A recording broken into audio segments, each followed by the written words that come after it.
God is not the tempter nor the destroyer. The devil is. The Father doesn't set traps for his beloved children so that they may fall into. It is Satan who is our principal adversary, and he it is who prowls round the clock in search of a prey, and of him we must be wary. But if the Father doesn't tempt us, why then would Jesus include this petition in the Lord's Prayer?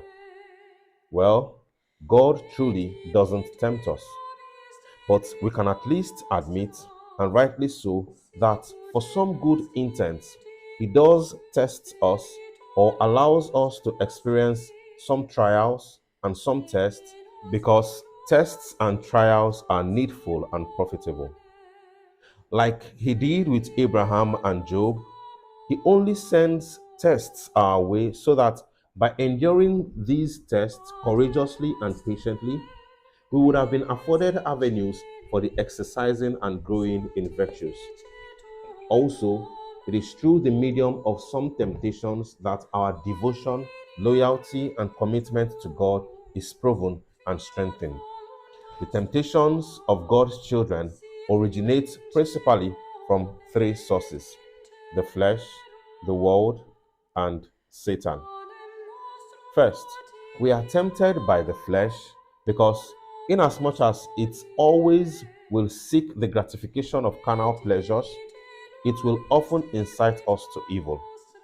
Scripture is clear that those who indulge in fleshly pleasures often neglect the things of the Spirit. Galatians chapter 5, from verse 17 to 21. Everyone, as St. James says, is tempted by his own lust.